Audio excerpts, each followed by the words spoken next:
All right, hello. How you doing? Hello, I am well. I'm going to introduce you really quickly. Okay. Justin is actually one of our AYP, which is Ali Yousefi Project Artist in Residence, which is a program of the Ali Yousefi Project in partnership with Verge Center for the Arts. So Justin is here with us for a short time. Unfortunately, actually, it's coming close to the end of September. Yeah. Justin utilizes a Back. machine-based language and aesthetic that is generally based on environmentalism, drawing attention to current environmental concerns and forecasting a future that is respectfully audacious. While rooted in drawing and painting, Amrhein's work takes on many forms, adopting the appropriate medium to realize the concept, such as video, sculpture, and collage. Amrhein received his BA at Humboldt State University, his MFA from San Jose State University, and is currently based in Brooklyn, New York, and temporarily here in Sacramento. So you have all these drawings in the background, and I don't think you might have to get close to something because everything you're doing is so technical. And so I'm curious what a typical day in your studio looks like when you're making these renderings that are just so detailed. So, the cool thing that's happened here during the residency is that I've kind of started this new body of work, these sculptural pieces, which I can show you. But it's Oh yeah. in regards to the drawing that you're seeing behind me. These three pieces here with the flowers. I don't know if you can see that. I'll try to bring the computer up closer. I just put these up because it's a finished piece that I can show that can maybe give people a better idea of what my artwork Yeah, they looks almost look like machine schematics or something. I mean, they're so detailed Yes. that they're So like schematics engineering that drawings. are, yeah, illustrating. I'm trying to create mechanical versions of biological things. So flowers, trees, all with this kind of bent on environmentalism. So the drawings that you're seeing here in the studio on the wall, which is me going through this process trying to figure out how to make a mechanical walnut tree. Um, so I'm making a mechanical walnut tree to function as close to a real walnut tree as I can, come up with. So it would change seasons. There's a photosynthesis that's happening. It produces an edible fruit or an edible walnut that you could go to the synthetic tree, pick a synthetic walnut, open it up, and eat a real edible walnut. So everything that I'm doing in the studio each day is building up to, dissecting all the parts to the parts to the parts to illustrate how this thing works, illustrate how complex the simple idea of a tree functions normally that we kind of take for granted, and illustrating that by the technical side of this kind of invention. And And go I'm ahead. curious, I'm curious how you see this because, the last few days we've had these, well, I shouldn't say the last few days, the last few weeks, we've had this added layer of separation from each other because of the wildfires, and Right. the sky has at times looked just completely apocalyptic. I mean, I've had people compare it to feeling like we're living through a graphic novel or a dystopian, Yeah. hellscape. And so Right. I wonder, there's almost a sort of cynicism to this idea that it's environmentalism is what you're exploring, but there's almost a cynicism to this idea that you would be making a mechanical walnut. So like, the end times are over and now we're building the things that we used to have. So how do you Right. see, how do you see the intention there? Is that, what is it? Or do you even have a lens through how you're presenting There that is. I concept? mean, conceptually, I'm looking at it. I've kind of created this dystopian future that I'm operating under when I'm creating this body of work for, that's why in the statement that you read earlier is kind of this audacious idea of what our future could be like. So with that in mind, I'm creating these things as replacements. It's not an ideal situation. It's a situation that I wish we could, supposed to be drawing attention to try to solve a problem, to fix, before we lose all of these things. So in relationship to what's happening now with the sky, I mean, I've been outside working actually on this public art piece that I'm doing here, and it's, you know, so I'm out in it, seeing it, and it's just scary. It's scary. I mean, it totally fits conceptually with what my work is about. It just makes it more, more immediate, I guess, you know, more poignant for now.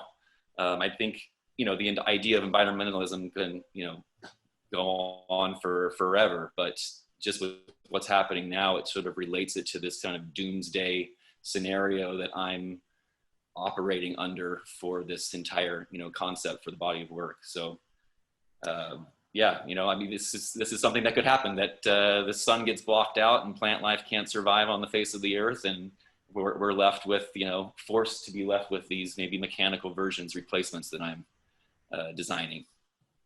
Well, and you mentioned, I want to make sure that we get to some of the different things that you're touching on. Right. You also mentioned that you are making sculptures now. Yeah. So, okay. So all, again, like all this work is rooted conceptually in environmentalism. So I just started doing these sculptures that are from found objects that I'm converting into machines. And the concept behind it is kind of these prototypes for machines that could be used, imaginary machines that could be used to help repair the damage that we've done to the earth. So cleaning the air, cleaning the soil, cleaning the water, monitoring the temperature of the water, monitoring the temperature of the air, you know, CO2 in the air, etc. So these are 5 pieces here that I did, which I think you can probably see pretty well. It's all found objects, and it's all within this idea of blueprints. So relating it back to the kind of mechanical, technical drawing side of my work. When I'm doing these, I'm kind of... I'm sorry, say again?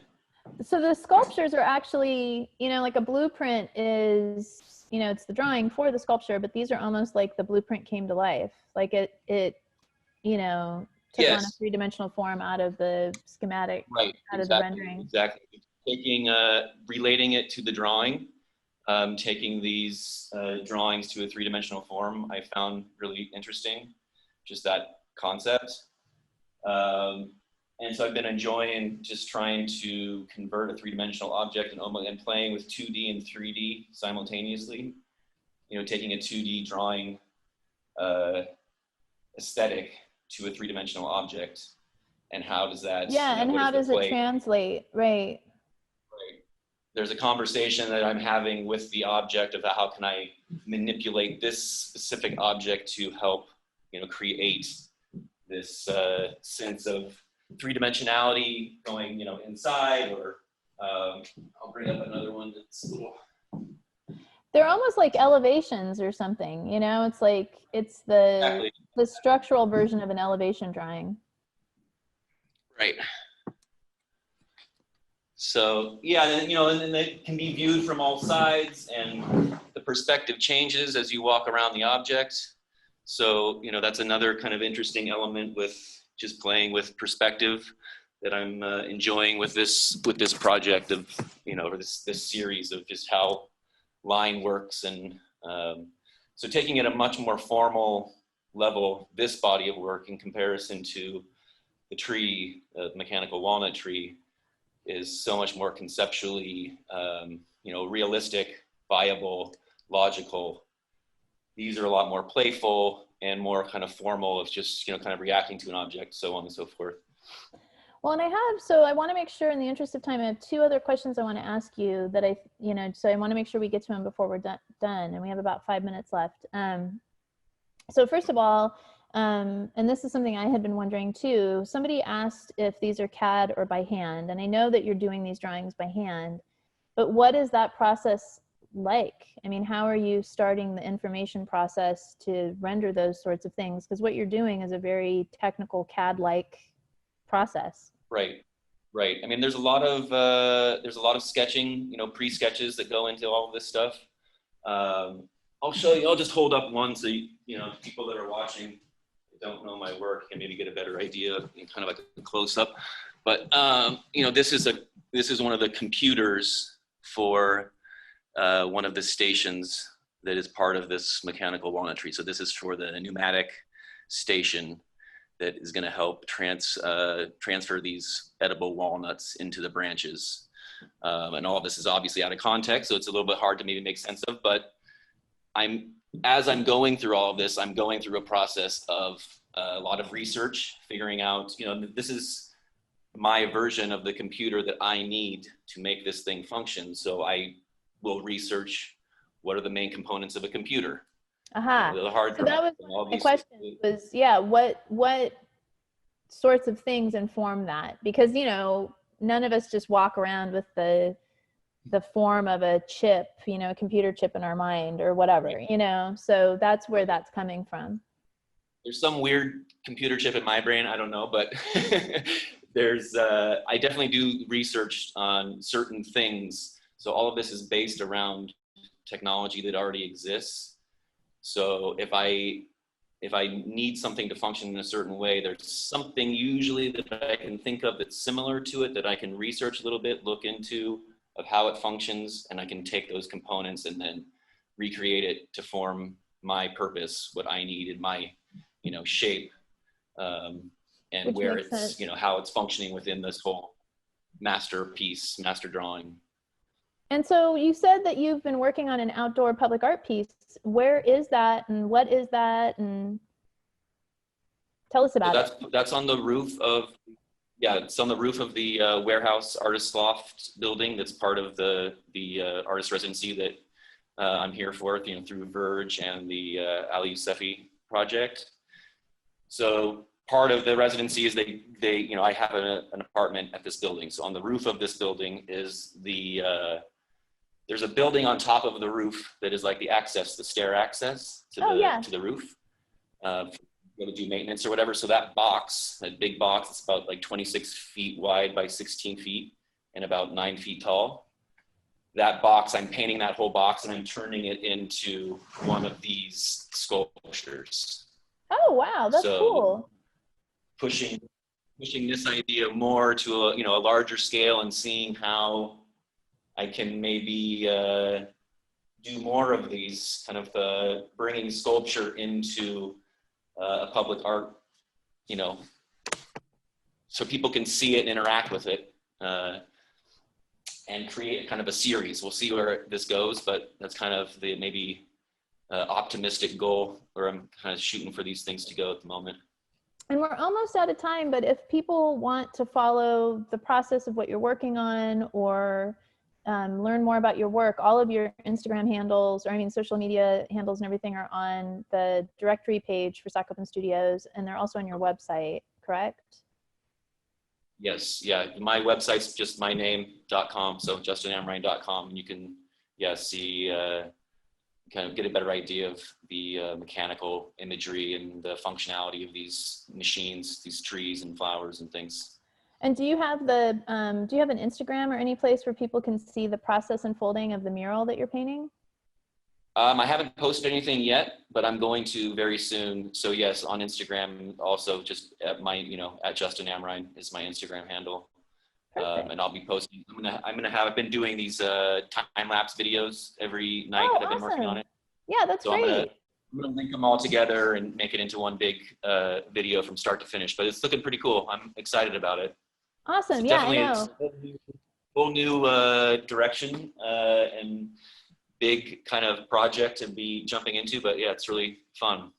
Yeah, and I know people are going to want to see it now that they've seen us talking about it. So this is perfect. Right, right. I'll give you some images. Maybe you could post it to Verge or something. Oh yeah, definitely. We'll put it on our social media channels and everything as well. No, for sure. Well, cool. Well, thank you so much, Justin. We're so glad to have you in Sacramento. It's been really great having you here. It's been sad for me that, you know, we've been in these circumstances that we don't get to share the kind of community that typically would happen if things were more normal. Right. But I'm glad that I got to talk to you this afternoon. So this is so cool. Thank you. Yeah. I'll talk to you soon, Justin. Now I'm going to turn it over to Amy. Yeah, you too. Thanks.